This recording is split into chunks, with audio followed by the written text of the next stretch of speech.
Shalom, sidang jemaat semua. Puji Tuhan, kita akan memulai ibadah pada pagi hari ini. Saya undang sidang jemaat untuk bangkit berdiri. Kita angkat pujian pribadi yang mengenal hatiku.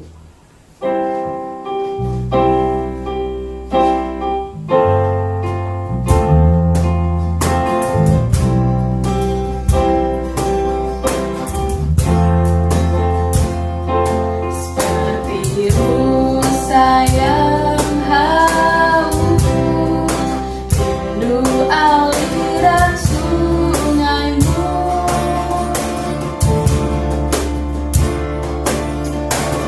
Hatiku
sebentar kami akan memulaikan ibadah pada pagi hari ini Tuhan. Kiranya Tuhan pimpin ibadah ini dari awal, pertengahan, hingga pada akhirnya. Berkati kami semua Tuhan, para pelayan-Mu. Terima kasih Tuhan Yesus, kami mau mulai ibadah pada pagi hari ini. Haleluya, amin. Sidang jemaat masih tetap bangkit berdiri. Kita ganti pujian kita dengan Pujilah Tuhanku, medley dengan Memuji Tuhan Selalu.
Silakan untuk duduk. Selanjutnya kita ganti pujian kita dengan Tuhan Yesus baik.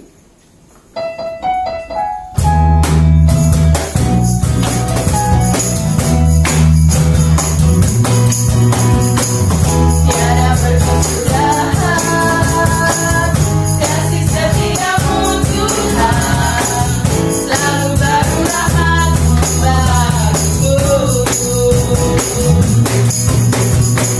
Hari berganti hari, tak pernah kasih-Mu, tak pernah berakhir di hidupku. Tiada berkesudahan, tiada berkesudahan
pujian, tiba saatnya kita akan mendengarkan sebagian dari sabda firman Tuhan. Saya undang sidang jemaat untuk bangkit berdiri. Kita angkat pujian, bagi Tuhan tak ada yang mustahil.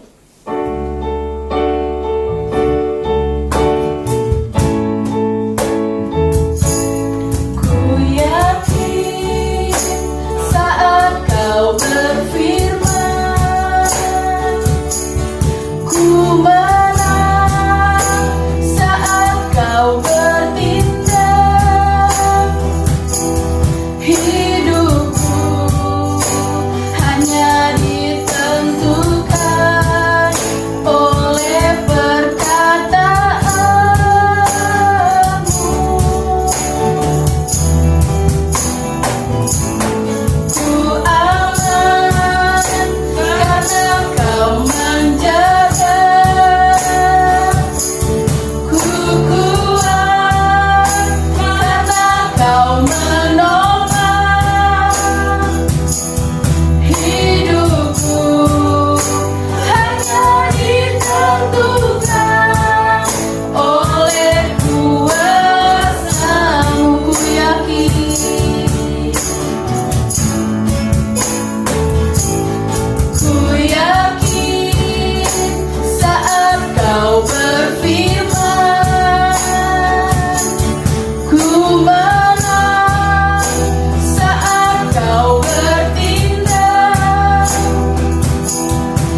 bisa berbau harum di hadapan-Mu.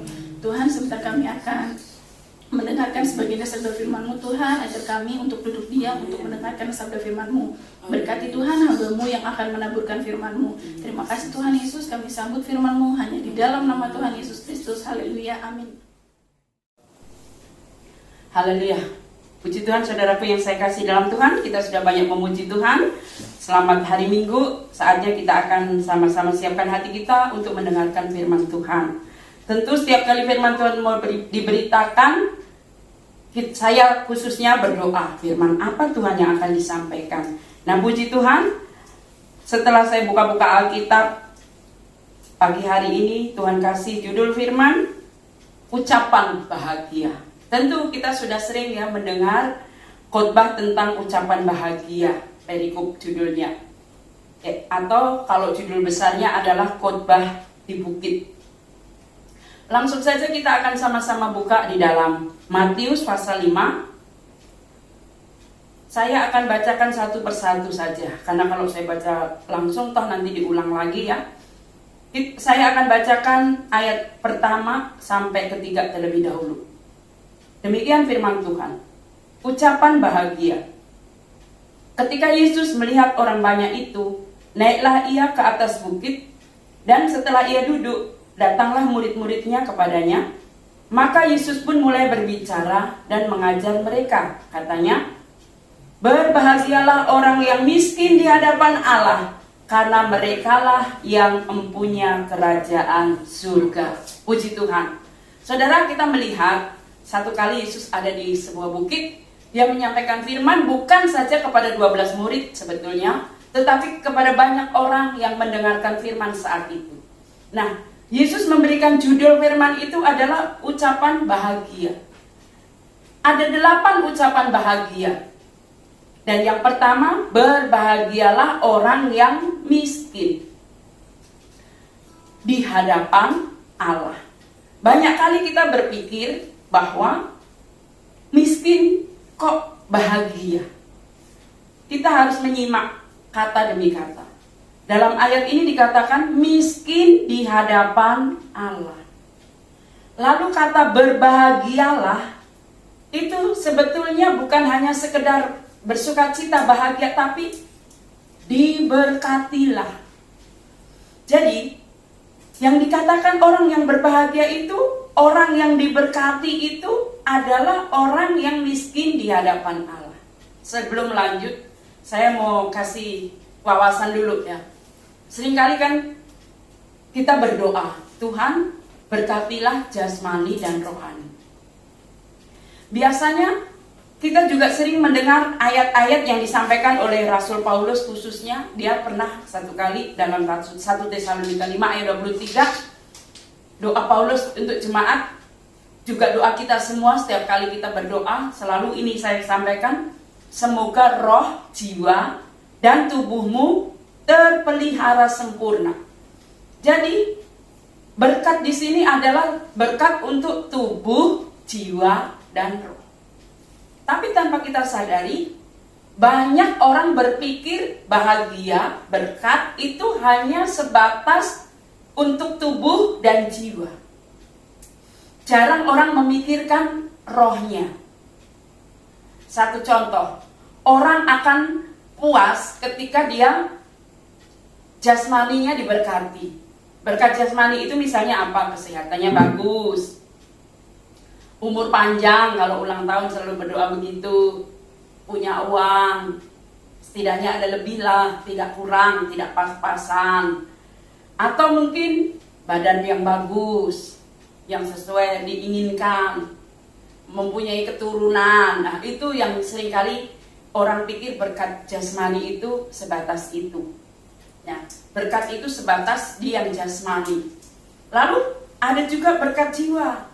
Apa itu berkat jiwa? Seringkali mentalnya bagus ya, tidak stres, tidak galau, tidak suntuk.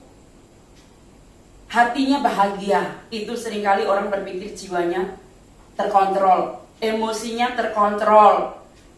Selain itu, kepuasan jiwa itu adalah ketika orang bisa menyelesaikan pendidikannya dengan baik, lalu saatnya cari kerja dapat kerja, lalu dia bisa menjadi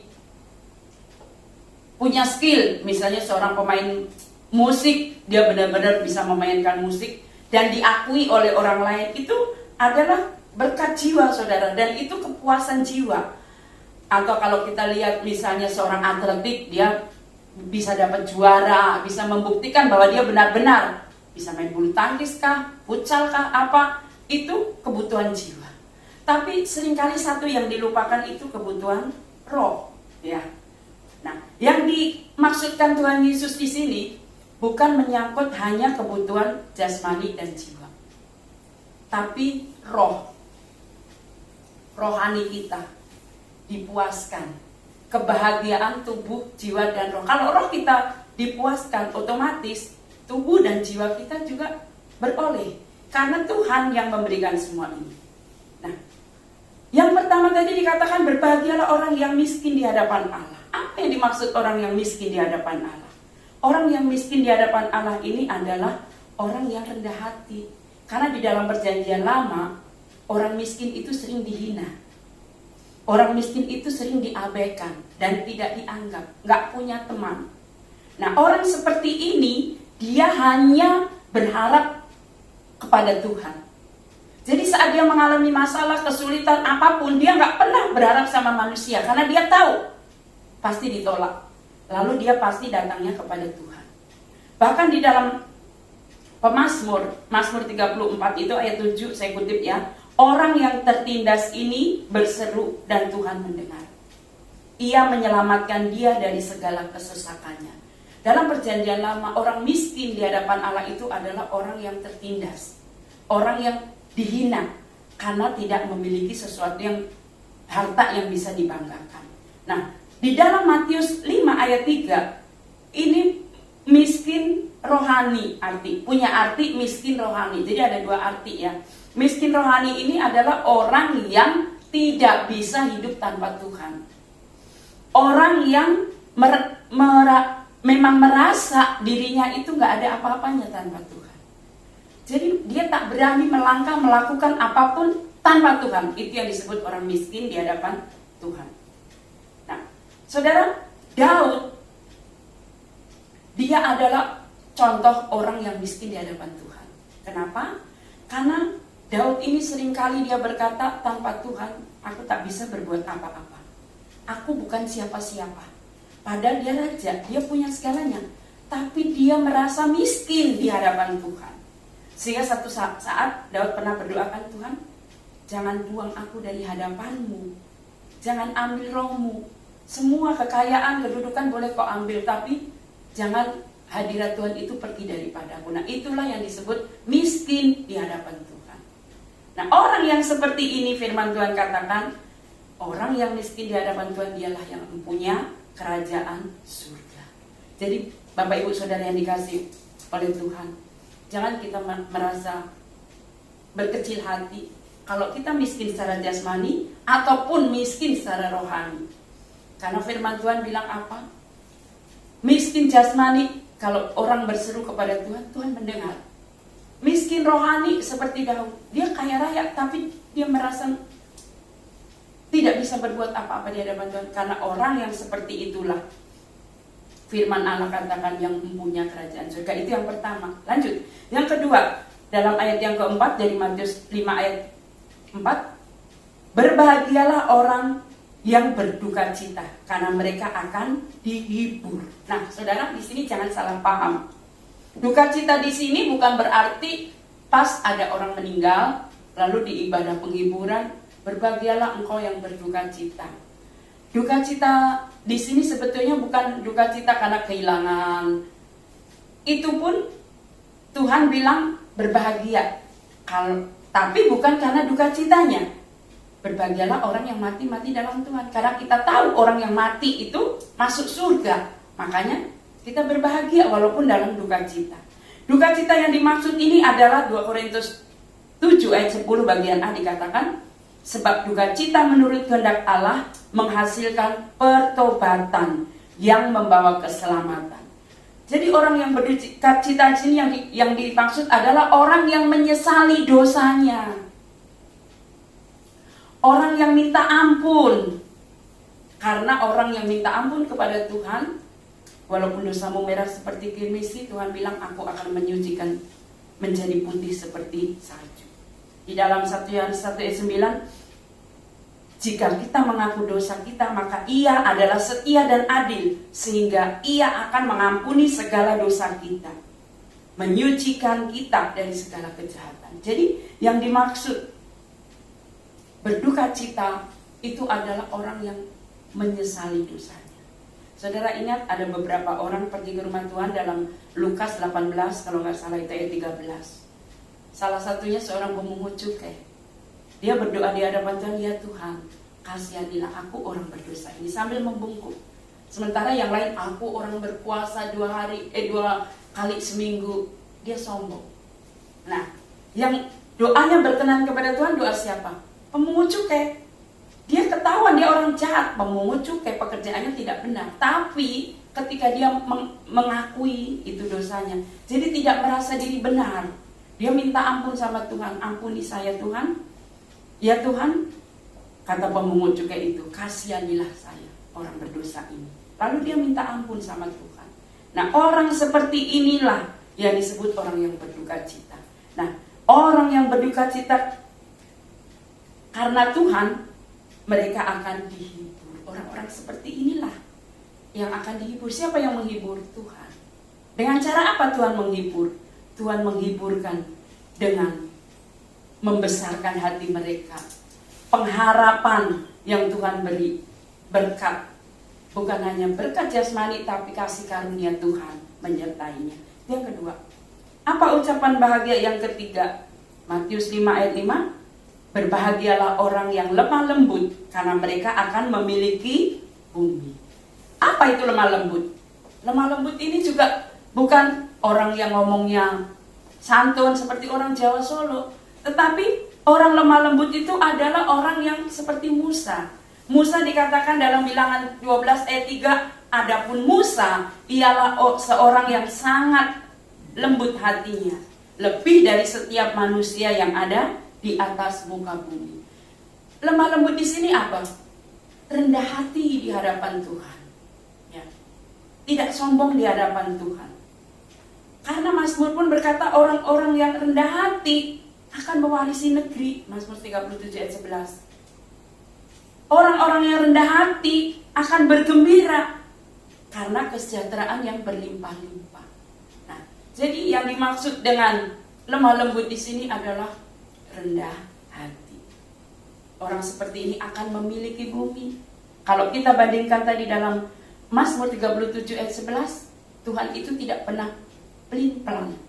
Dalam perjanjian lama dia juga bilang orang yang rendah hati akan mewarisi negeri. Dalam perjanjian baru Yesus menegaskan orang yang rendah hati, orang yang lemah lembut memiliki bumi.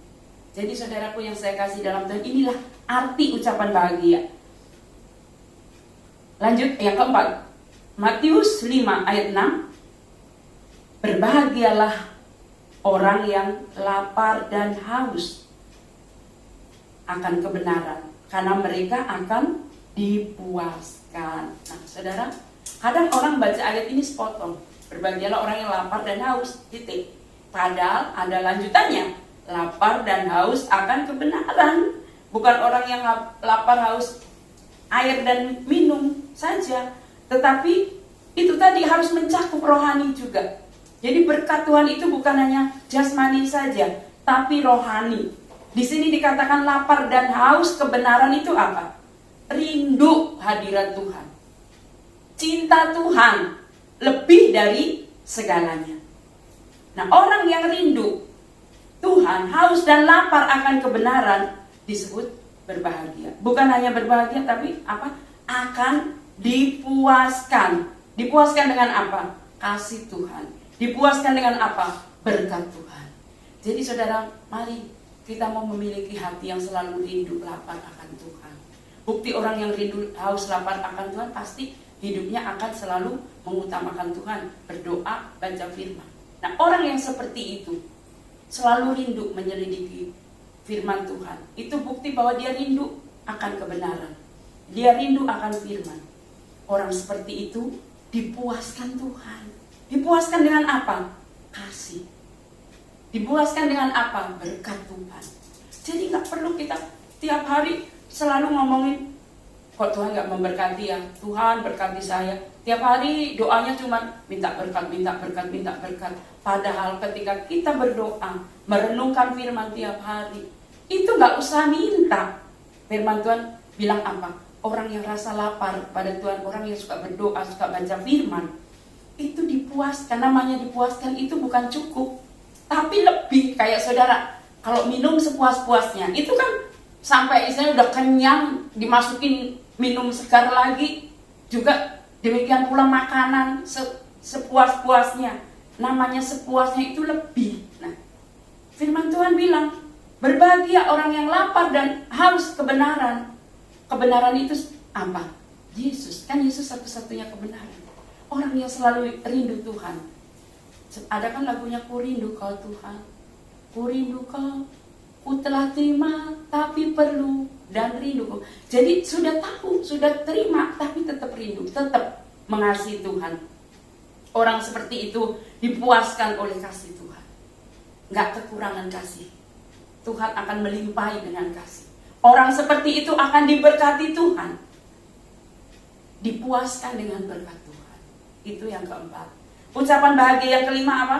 Matius 5 ayat 7. Berbahagialah orang yang murah hatinya, karena mereka akan beroleh kemurahan. Nah, saudara, murah hati semua kita tahu. Ini bahasanya mudah ditangkap ya. Kalau orang yang murah hatinya di sini adalah orang yang memiliki belas kasihan. Orang yang memiliki hati menyayangi orang sesamanya, tidak memusuhi atau tidak membenci. Juga orang yang punya hati mengampuni. Karena di dunia ini ada orang yang gak mau mengampuni. Di dunia ini ada orang yang gak punya kasih. Lolo gua. Ada orang yang gak ada belas kasihan sama sekali. Mang gue pikirin, itu namanya orang yang gak punya belas kasihan.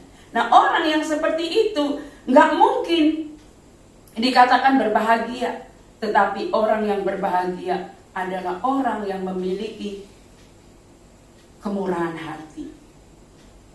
Karena itu sebagai orang percaya, Rasul Paulus dia menasihati dalam Kolose 3 ayat 12. Karena itu sebagai orang-orang pilihan Allah yang dikuduskan dan dikasihinya, kenakanlah. Kenakan itu berarti kayak saudara pakai baju. Itu kan siang malam pakai, kecuali mandi kan. Nah, demikian pula ini kebaikan, kemurahan itu harus kita pakai setiap hari. Belas kasihan, kemurahan, kerendahan hati, kelemah lembutan dan kesabaran. Itu nasihat Rasul Paulus. Sama seperti Yesus. Yesus itu murah hati. Jadi saudara, saat kita bermurah hati, kita akan memperoleh kemurahan dari Tuhan. Itu pasti.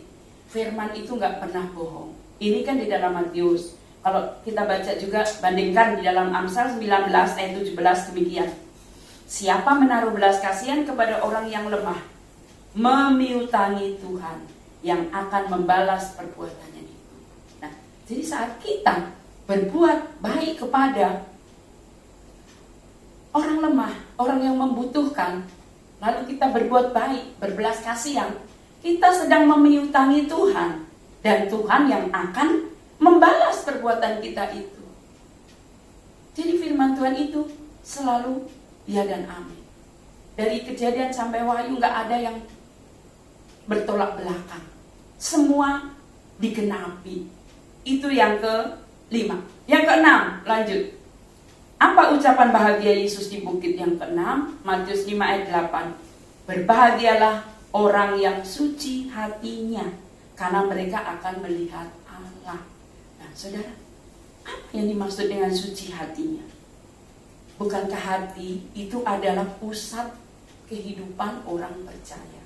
Kenapa saya katakan pusat kehidupan orang percaya itu dari hati? Karena Amsal 4 ayat 23 berkata, jagalah hatimu dengan segala kewaspadaan, karena dari situlah terpancar kehidupan. Firman yang bilang bahwa fokus hati itu adalah pusat kehidupan manusia. Kalau hati kita murni, hati kita kudus, maka kita pun akan berpikir kudus, berpikir murni. Kenapa? Karena seseorang taat kepada Tuhan itu dimulai dari hati. Sebaliknya, seseorang berbuat jahat, membunuh, mencuri, itu pun dimulai dari hati. Nah, sebab itu saudara, mari kita mau senantiasa jaga hati. Minta Tuhan selalu kuduskan hati kita. Di dalam Mazmur 24 itu ada lagunya. Mazmur itu kan sering dinyanyikan ya. Siapa boleh naik ke gunung Tuhan? Siapa boleh datang menyembah Tuhan? Hanya orang-orang yang suci hatinya, yang rindu menyembah namanya. Jadi suci hati itu artinya apa? Orang yang hatinya dikuduskan oleh kebenaran, yaitu Tuhan Yesus Kristus. Tidak membiarkan hatinya dicemari oleh dosa. Tidak membiarkan hatinya dikotori oleh hawa nafsu dan sebagainya. Tapi hatinya murni. Untuk datang kepada Tuhan, untuk berdoa aja kita harus punya hati yang murni. Makanya Yesus bilang, berbahagialah orang yang suci hatinya, karena mereka akan melihat Allah. Orang yang gak suci hatinya gak bisa melihat Allah, apalagi minta, datang berdoa. Nah, kita bersyukur kita punya Tuhan yang menyucikan, menguduskan hati kita. Jangan kita kotori lagi hati kita dengan hal-hal yang jahat. Tetap jaga kekudusan hati kita. Yang ketujuh, dua lagi ya. Matius 5 ayat 9. Berbahagialah orang yang membawa damai, karena mereka akan disebut anak-anak Allah. Nah, itu jelas. Ini baik terjemahan apapun, membawa damai, semua kita bisa menangkapnya ya. Membawa damai itu artinya membawa kabar baik, berbuat baik, menyambut baik kepada sesama. Kalau aslinya itu kan sering kita bilang salam, itu kan bahasa Ibrani. Salam damai sejahtera. Kalau bahasa Yunaninya kan airene. Jadi shalom, membawa shalom. Kemanapun kita pergi, membawa damai. Ada orang yang gak bawa damai, sehingga orang takut, ada dia. Karena kalau datang mungkin ada keributan. Nah, tetapi saudara, orang yang membawa damai itu adalah orang yang bisa membawa ketenangan dalam keluarga, dalam persekutuan, dimanapun kita berada.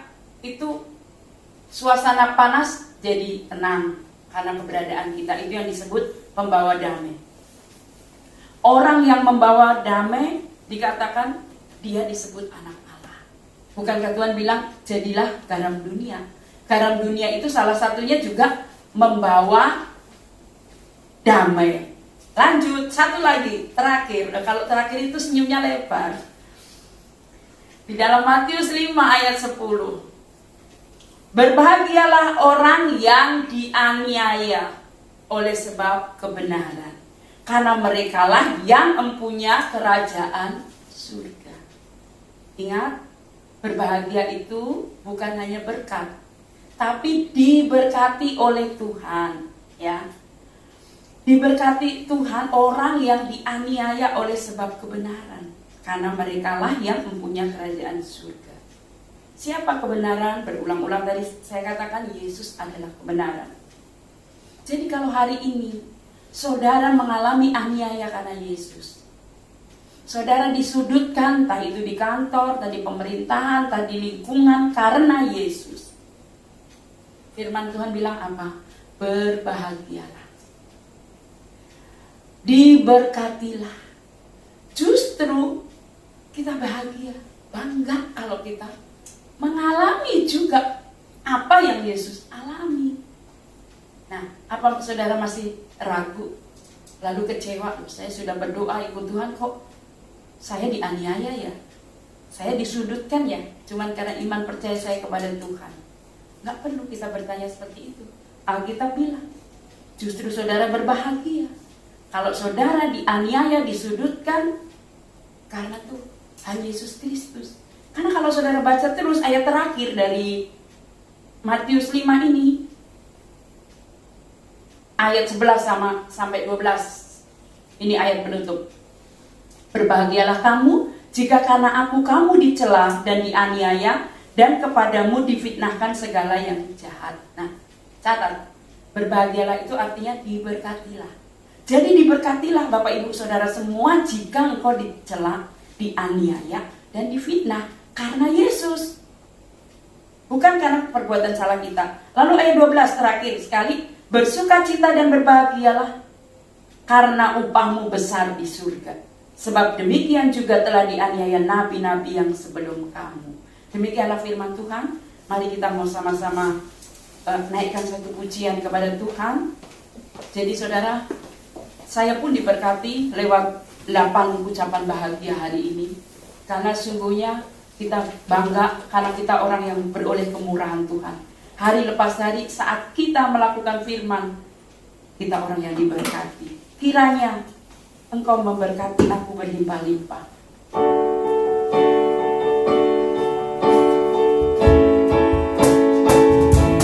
Kiranya Engkau memberkati aku berlimpah-limpah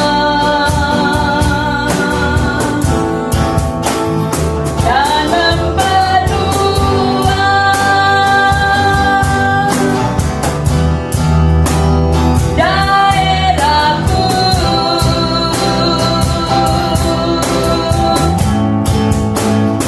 Dan kiranya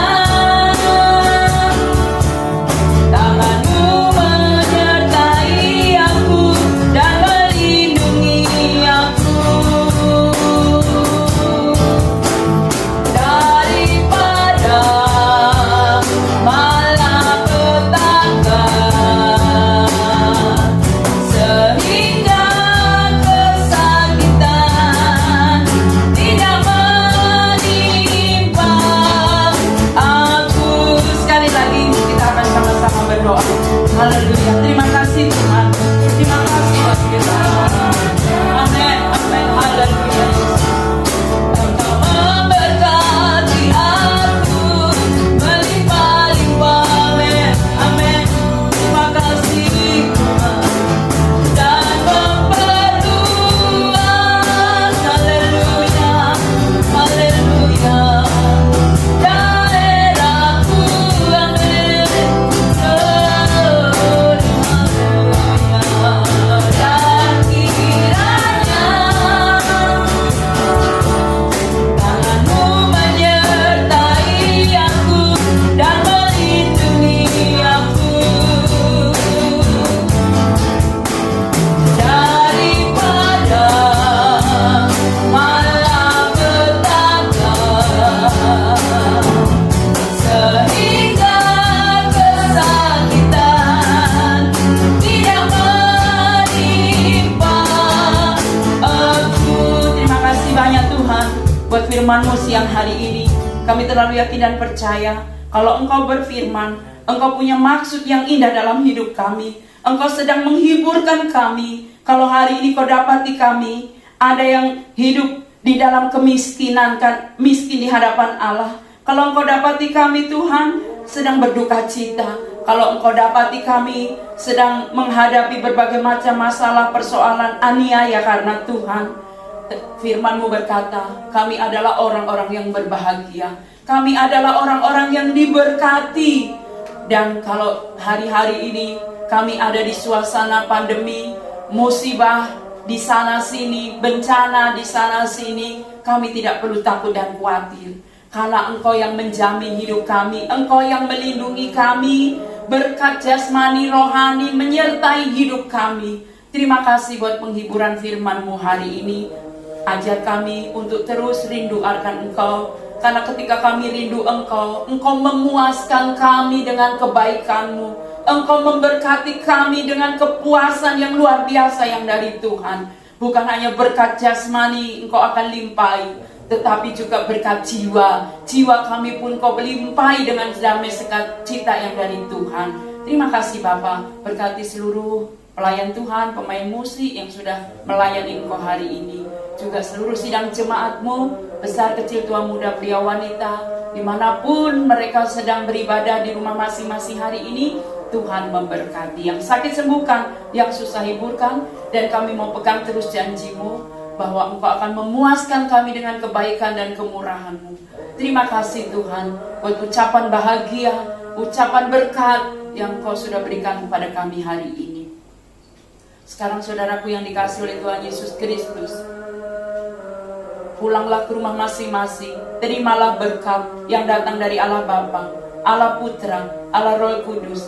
Tuhan Yesus Kristus menyertai kita semua hari ini sampai Maranatha. Kami terima berkat Tuhan dalam nama Yesus. Amin.